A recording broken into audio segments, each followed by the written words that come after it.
Hello, Kitchenarians! Welcome back to YanYan Kitchen!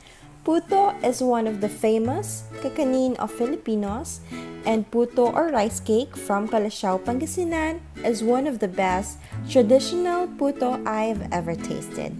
Every December, they are celebrating the Puto Festival, which they got the Guinness World Record last December 2017 for perfecting a 200 square meter puto mosaic. About 320,000 or 350,000 puto or rice cake were used to create the masterpiece, which depicts an old man and a grandson sharing delicacy. Alright, so let's get started. For the first ingredient, we need to have 1 1/4 cup cake flour, or you can also use all-purpose flour. And then we need to add 1 tablespoon baking powder,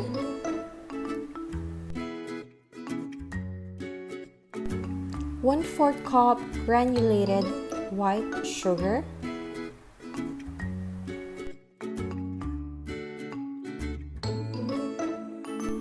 add 1/4 teaspoon salt,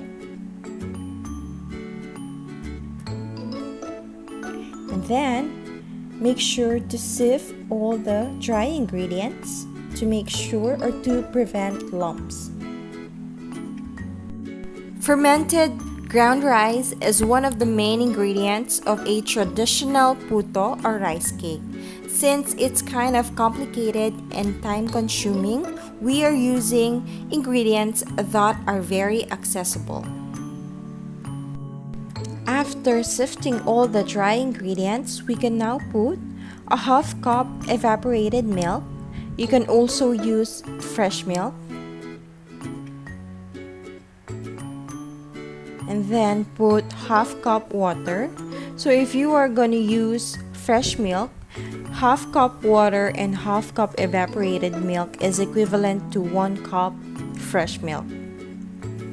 But I prefer to use evaporated milk for this one because evaporated milk is tastier and it's sweeter than a fresh milk. Mix all the dry and wet ingredients until it's uniformly incorporated, but don't overdo the butter. And then after mixing it, you can now put the butter or the puto butter in your molder. As you can see, hindi ako naglagay ng grease sa ating molder.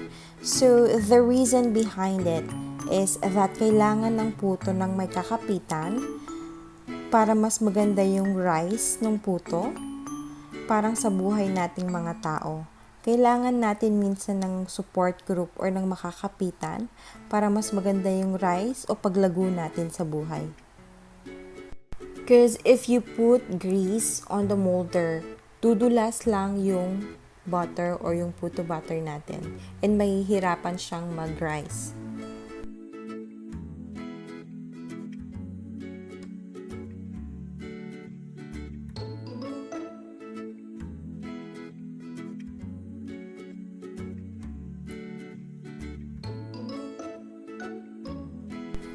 And for the last ingredient, we can now put the cheese on top of our puto.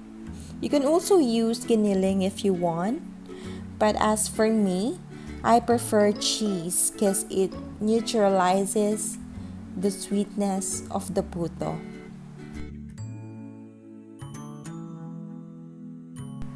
Don't forget to boil the water in your steamer before mixing all the dry and the wet ingredients.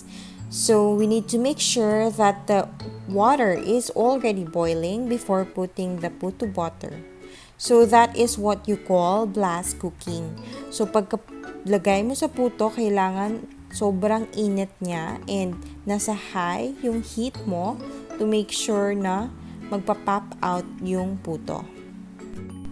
Using a bamboo steamer adds aroma to your product or your food, and at the same time, you can make sure na walang tutulong water sa puto coming from the moist of the steam even if you will not cover it.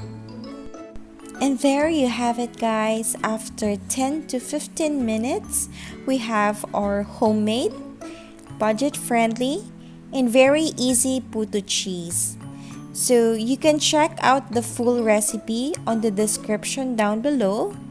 I hope you enjoyed this video, guys. Please don't forget to subscribe, like, share, and you can also comment down below if you wanted to know more interesting recipes.